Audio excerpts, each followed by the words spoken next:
You walk into your bodega, put your money down, and pray that someday your number comes up. Woohoo! He won $343.8 million.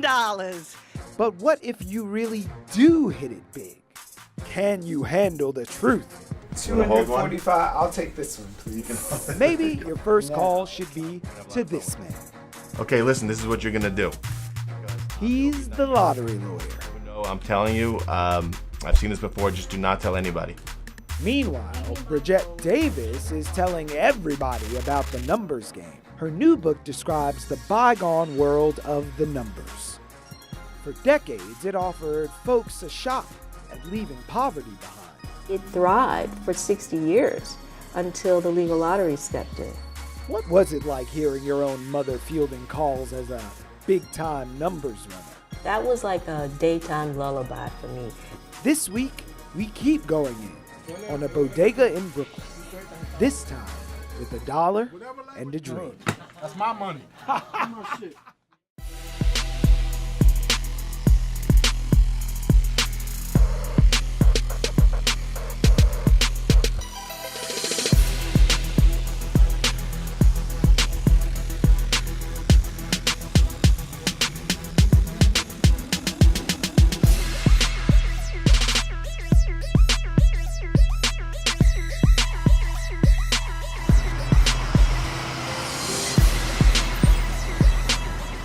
Let me have 369, a dollar straight, a dollar box for the midday. If you understood what any of that means, there's probably an envelope somewhere in your house with a whole bunch of numbers you dreamed up written all over the back. Or maybe you're the type who plays your mom's birth date on her birthday. If you're even more confused than when I began this whole thing, odds are you're probably not one of the New Yorkers standing in line for their 1 in 7,282,016 chance of winning $1,000 a week for life. Every sunrise is like a new check when you win cash for life. And who could argue with that? Certainly not New York's luckiest lottery retailer, Carlton Cards in Penn Station, where they sell, on average, $246,000 worth of lottery tickets every single week. That haul may be just a tad less here at our bodega, but it doesn't prevent anyone with a dollar and a dream from trying their luck. But thinking about that 1 in 7 million chance, is winning the lottery a pipe dream? Some critics go as far to say that it's a tax on the poor that preys on those who can least afford it. Nationwide, people with incomes under $10,000 a year spend about $600 annually on lottery tickets, and that's nearly 6% of their income. One national research study concluded that lotteries set off a vicious cycle that not only exploit low-income individuals' desires to escape poverty, but also directly prevent them from improving upon their financial situations. But it ain't all bad. Since 1967, $64 billion, that's all the profits from the sale of New York State lottery tickets, has gone to K through 12 public education. So whether you're in it to win it, or you don't want to waste your money, have some fun already as we go in on the lottery. All you need is a dollar and a dream. But where does that dollar end up? And if you do happen to be the 1 in 302.6 million, how much money do you actually get? Let's start at the beginning. Government-authorized lotteries in America started in the mid-1700s. Columbia University was even largely funded by multiple lotteries. By the 1790s, the average resident of New York and Philly spent the modern equivalent of $1,400 a year on lottery tickets. In the 1830s, things shifted when operators started pocketing the cash, and religious institutions started saying the game was a sin. Lotteries went underground for another century, but stayed popular in urban areas. And in 1963, New Hampshire passed a bill permitting a state lottery dedicated to funding education. And New York followed shortly after. But just exactly how much money goes to education?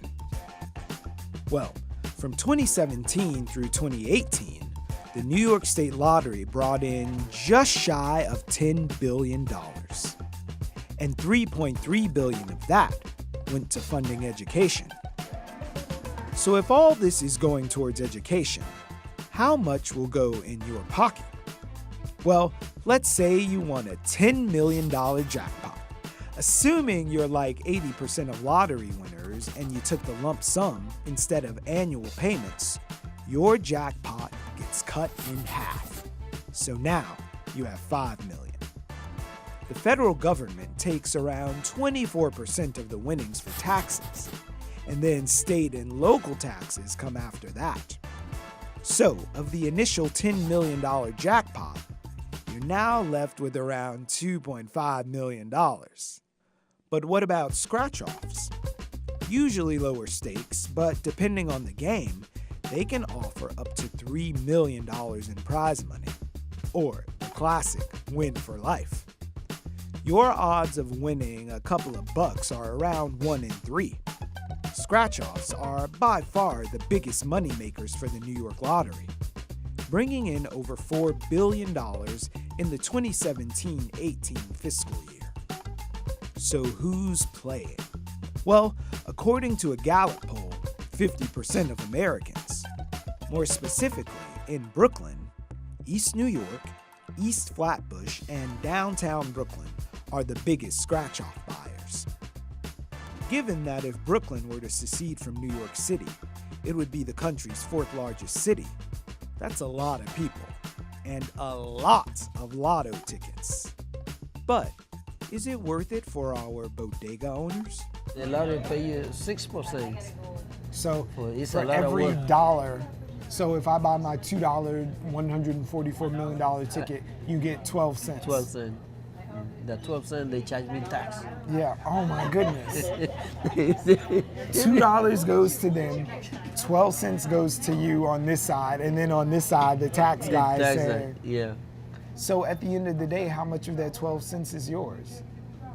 I don't do that like that because it's Yeah. too much work. Yeah, to even look at it. Yeah, just run the computer, how much you will sell, like Yeah. that. So you need to sell a lot more dollar ice cups to make it worth it to come out and work in the morning. Yeah. I'm feeling a 7. I'm feeling 4. A 7, a 4, and I want to say 6, but it might be 3. A 7, a 4, and a 3. A 2. 7, 4, 2. I'm the lottery whisperer. I'm gonna put it his way. Called donation, 742, donation. Dollar straight, 50-cent combo. And my number now. So explain to me the whole box versus the straight combination, whatever. Like, this is straight. 808. 808 is straight. So if it came out 088, That's called a box. so what's the most that you've ever hit playing Me, the number that I've ever hit that you personally Me. walked away with from G Money? from G Money. Yeah. What was it, G? 330 a few times? The 200s? No, the 600s. Let me get 310. Yo, nice meeting you guys. 50-50. That's a good number, 310. That's my birthday. I hope 310 don't come out today, maybe tomorrow, because I need that on, 889. Mr. Miranda. I need it. That's my dude. Nah, that's my buddy. He's all right. I'm He'll hating. give it to me I'm today. hating because he's a He'll new give guy. it He's to going to me win. today. He's going to win. I just bought my first lottery ticket with you. So what do you think my odds are?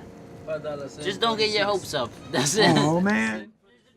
He won from the October 27, 2018 Powerball drawing $343.8 million. He hails from Manhattan. Please help me welcome and congratulate Robert Bailey. Woo-hoo! What you do between buying that winning ticket and having Yolanda Vega counting your money can mean the difference between being a lottery success or a cautionary tale. So, who you gonna call? Hello, this is Jason. Congratulations.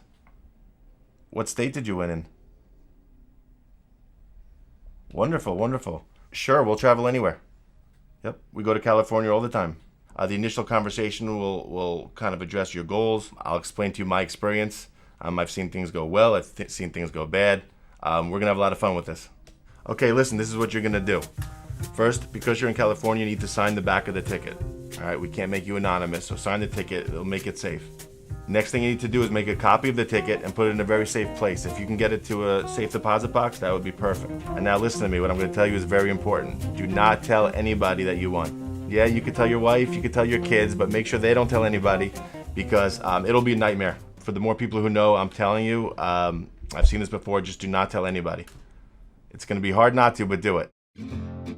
That was free advice for someone who just got a seat on the gravy train. But for all the aspiring Powerballers, going in travel to Rivkin Radler Attorneys at Law in Uniondale, Long Island, for an audience with Jason Kirkland, the lottery lawyer. That nickname is well earned. That checks. Yep. 245. I'll take this one, please. There you go. Now, can we do that Chase thing where I take a picture and they just stick it in my account? What are you gonna do with all this money, Brian? Spend it! Yeah, right. I couldn't imagine. I could not imagine.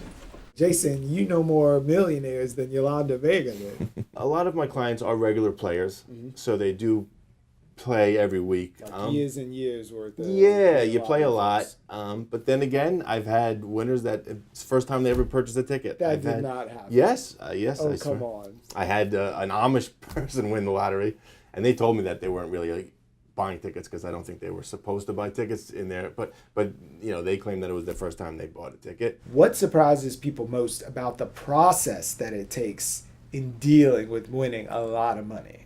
The immediate reaction is jumping up and down, screaming that you're the winner. And then 5 minutes later, it's complete freak out. Yeah. Right? They're so nervous. Their lives are changing. Look at it again. Yeah, making sure that they, you know, that it is the right ticket. Right. And then there's so much responsibility that comes with it. Mm-hmm. You know, and you're afraid if you have young children, you're afraid for their safety. If you have a big family who, you know, you don't trust them with money, how are you going to deal with them? They don't sleep. I'm telling you, from the time I get the call to the time that, you know, we claim, there's not much sleeping. So, really? You know, to be prepared to how to deal with the emotional aspect took me a few winners to understand. And now, you know, now we understand, you know, completely what they're going through. Over the past decade, Jason has handled over $2 billion in lottery winnings for people all over the United States. Is there like a thread that runs through, a common trait that you see throughout most or all of your winners, besides them just buying a ticket? I would say my clients fall into two categories. The ones who are going to spend like drunken sailors, who I need to protect against themselves. Yeah, that's me. And which are fun. And also fun are the ones that are so afraid to spend a dime and have no idea how rich they are. They're flying coach, you know, and they just won $400 million. So, you know, I got to explain to them, you know, you could buy a plane if you really want. You're flying commercial. Right. So it's like, you know, those are the two clients. I protect the ones that are going to spend too much. Yeah. And I kind of try to teach the other ones how to be a wealthy person. His most recent client? Only the winner of the second largest lottery prize ever, the $1.5 billion Mega Millions jackpot, won by a single ticket holder in South Carolina, who's opted to take the one-time payout of $877,784,124 and remain anonymous. Governor Cuomo recently made it a law that if you win in New York, you have to come forward. Does that make your job any tougher?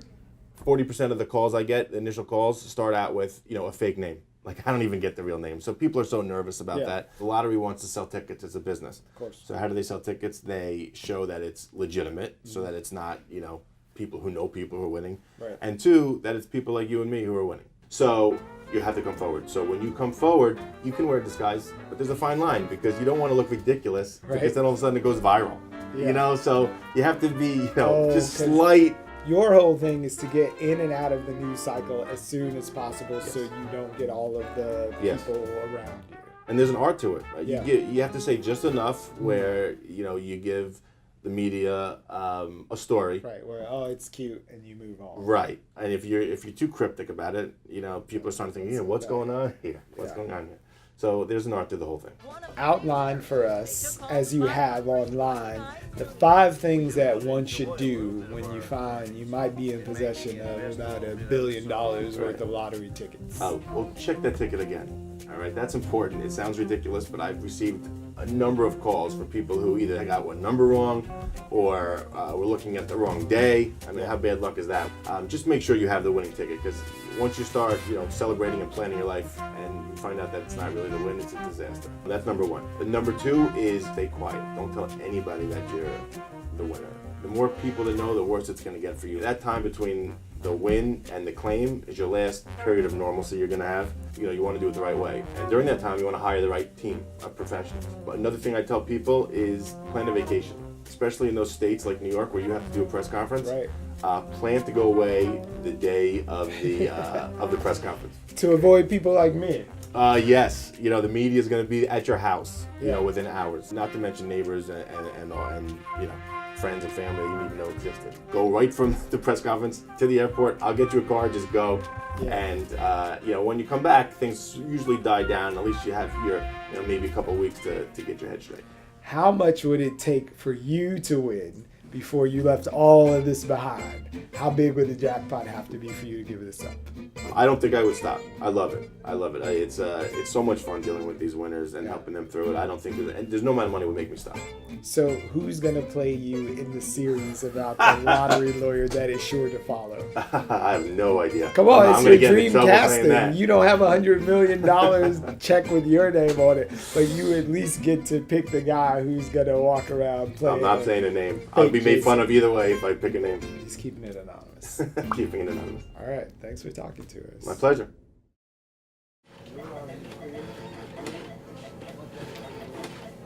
I got $1 in a dream. May I have a take 5, please?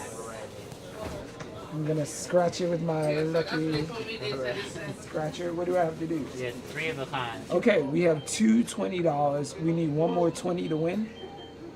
Yeah. $40. Wah, wah. You lied to me. So, do you ever play the lottery? Yes. You do? Even though I shouldn't. Yeah. Why shouldn't you? Why shouldn't because you? Because being here is like you feel like you're forced to. It feels kind of depressing to like see the same people and see them spend and know that they're not making much. Not this time. So who's your biggest winner in all of Cepeda history? I'm not sure because sometimes people win and keep it on. Yeah, exactly. But to me, this is still probably the biggest. $50,000. You're talking about years. So years worth of playing. It probably breaks even or not even. But that person still felt like... It feels nice that day. So what do you think would happen if you guys decided, I'm done with the lottery, no more lottery sales here? I don't know how much of a difference it would make, but the whole reason we probably got this was just to get people to come here. Because whatever we make on here is nothing. It's buying whatever else that helps us. So what can you teach me about the lottery? If you're gonna play every once in a while. The people feel like it's gonna come. Yeah. You can't think of it like that. Yeah. I am a first grader. In class, I wait in line to show my teacher, Miss Miller, my assignment. You sure do have a lot of shoes, she says. I want you to name every pair of shoes you have. I managed to recall 10 pairs, the black and white polka dotted ones with a bow tie, the buckled ruby red ones, the salmon pink lace-ups.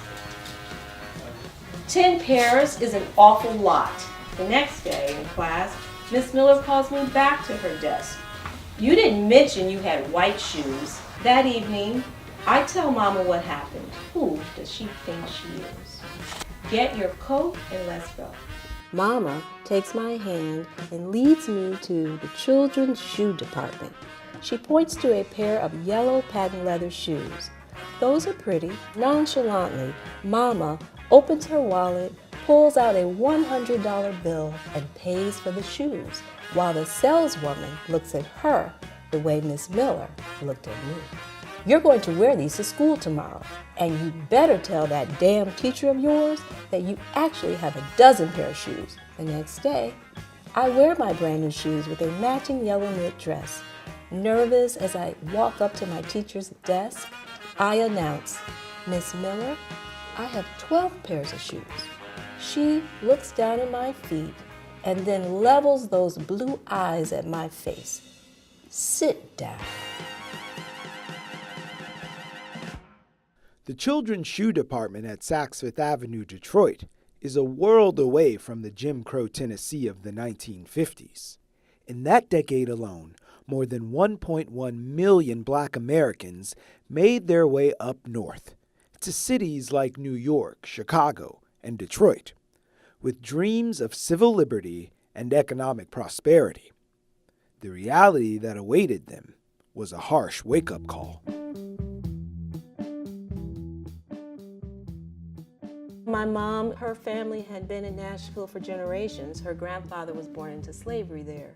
So they had deep roots in Nashville. My mom didn't understand struggle at all at that point. So why would she leave Nashville? She and my dad and my 3 older siblings, because they wanted some liberties. Even though Nashville was comfortable, my mom couldn't vote there. Her daughters couldn't go to a decent school. And then they got to Michigan, and lo and behold, they were not prepared. For the first time in their lives, they were in poverty. It was debilitating. And my mother thought, oh no. No, that's not what I'm made of. I have to make a way out of no way. That way turned out to be an operation that made Fannie Davis a one-of-a-kind businesswoman, sole proprietor of an enterprise that would sustain the mother of 4 and her family over the next 40 years, and aroused the suspicion of a nosy first-grade teacher. I could just feel it. This is not a good situation because I have a big secret, and this feels as though she's getting close to something I'm not supposed to tell. Not supposed to tell about her mother's numbers running operation. Well, my mom was really smart and a quick study, and she had a motivation. She needed to figure something out. She saw her neighbors playing the numbers, and she thought they could turn those numbers into me. She was the only woman. The numbers are this ubiquitous experience in Black culture. The numbers started in Harlem in the 1920s by one man who came up with this elegant system. It's simple. You just take 3 digits and you decide to play them in a particular combination and you hope they come out. When you played $1, you could win 500. Yeah. You know, this game helped people in Harlem during the Depression. Fast forward, it's been throughout all of these communities in Black culture. While business was good, it also kept her mom on the wrong side of the law. My mother made it clear to all of us in her words and in her actions that this business was legitimate. It just happened to be illegal. Explain the numbers business to me as you saw it manifest in your life. It started with hearing my mother on the phone and watching her take her customers' bets. 442 for a quarter, 693 straight for 50 cents. Is this both races, Miss Queenie? Hearing that rhythmic sort of like way that she would repeat each number, that was like a daytime lullaby for me. It was a way of knowing everything was right in the world because she was running her business. I was wondering if you've ever heard a criticism of the numbers that actually gave you pause. The criticism that would get to my mom a lot would be that it's exploitative, that people like her were preying on folks who had problems with gambling. She didn't see that happen because Detroit had a bunch of Black folks working for the auto industry and they were doing pretty well. They were solidly working and middle-class folks who were using their extra money to do what they wanted to do for pleasure. And for a lot of them, it was playing numbers. Yeah. So this idea that if you play, you somehow are spending money you shouldn't spend. is a way, I think, that some people like to legislate black pleasure. Revenue from the numbers fueled an entire parallel economy, where black dollars were redistributed to business, cultural, and social causes that benefited communities of color. The NAACP and the National Urban League were fledgling numbers men in all the major cities, fueled those like institutions and gave them the resources so that they could survive. You know, the numbers were brought to Detroit by a man named John Roxborough. He also was Joe Lewis's manager. He took all that money he made in the numbers and he invested in Joe Louis, who became the heavyweight champion of the world. And Joe Louis is a hometown hero, but he's an American hero. And I'm telling you, I don't think he would exist without that numbers money. What scale of money?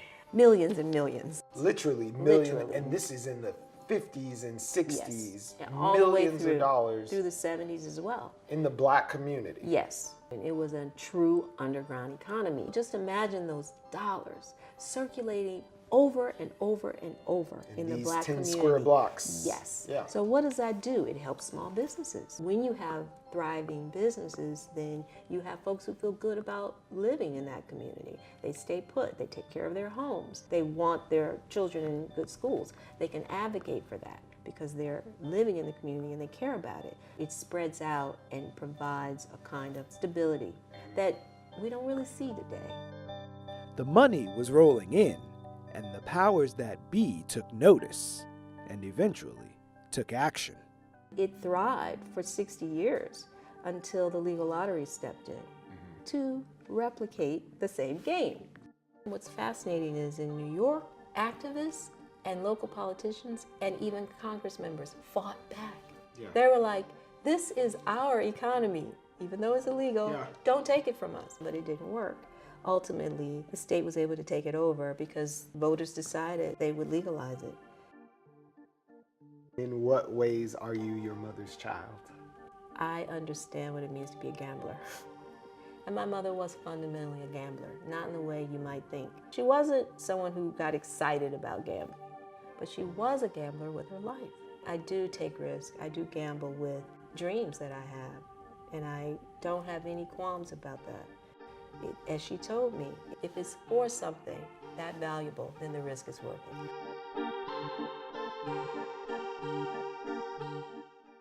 Thanks for going in with us on the lottery. To catch past episodes, visit us on the web at youtube.com/BRIC TV. Bye now.